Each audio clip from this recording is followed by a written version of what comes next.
வணக்கம் நண்பர்களே, இது உங்கள் டிஎச் தமிழ். நாம கஷ்டப்பட்டு சம்பாதிக்கிற பணத்துல ஒரு பெரிய பகுதியை வருமான வரியா இன்கம் டாக்ஸா கட்டிட்டு வரோம். ஆனா இப்ப பேன் கார்டு வச்சிருக்கவங்களுக்கும், முக்கியமா மாதம் சம்பளம் வாங்குறவங்களுக்கும், வாடகை வீட்டில் குடியிருக்கவங்களுக்கும் ஒரு சூப்பரான செய்தி வந்திருக்கு.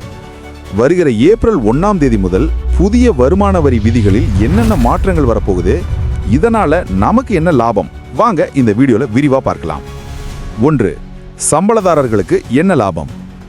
முதல் விஷயம், மாதம் சம்பளம் வாங்குற நடுத்தர மக்களுக்கு இது ஒரு ஜாக்பாட்னு தான் சொல்லணும். புதிய நிதியாண்டு ஏப்ரல் 1 முதல் தொடங்க இருக்கிறதால புதிய வருமான வரி முறையில் முக்கிய சலுகைகள் கிடைக்க இருக்கு. குறிப்பா ஸ்டாண்டர்ட் டிடக்ஷன் மற்றும் வரி விலக்கு உச்சவரம்புகளில் மாற்றங்கள் கொண்டு வரப்படுவதால் உங்க மாதாந்திர சம்பளத்தில் பிடிக்கும் வரியின் அளவு கணிசமா குறையும். இதனால உங்களோட டேக் ஹோம் சேலரி, அதாவது கைக்கு வர்ற சம்பளத்தின் அளவு அதிகரிக்கும். 2.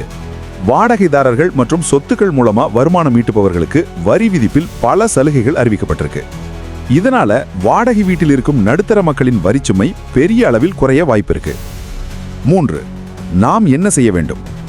ஆனா இந்த சலுகைகள் எல்லாம் நமக்கு முழுமையா கிடைக்கணும்னா ஒரு முக்கியமான விஷயத்தை நாம சரியா வச்சிருக்கணும். அதுதான் பேன் கார்டு. உங்க பேன் கார்டு இப்போ வரைக்கும் ஆக்டிவா இருக்கா, அது ஆதார் எண்ணோட சரியா இணைக்கப்பட்டிருக்கா அப்படிங்கிறத ஏப்ரல் 1க்கு முன்னாடியே செக் பண்ணிக்கோங்க. பேன் கார்டு சரியாக இருந்தால் மட்டுமே இந்த வருமான வரி ஜாக்பாட் சலுகைகளை எந்த சிக்கலும் இல்லாமல் பெற முடியும். என்ன நண்பர்களே, ஏப்ரல் 1லிருந்து வரப்போற இந்த புதிய மாற்றங்கள் உங்களுக்கு லாபகரமா இருக்கா?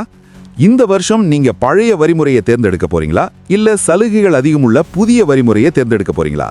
உங்க கருத்தை மறக்காம கமெண்ட்ல சொல்லுங்க.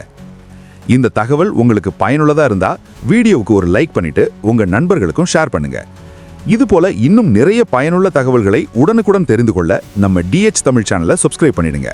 நன்றி, வணக்கம்.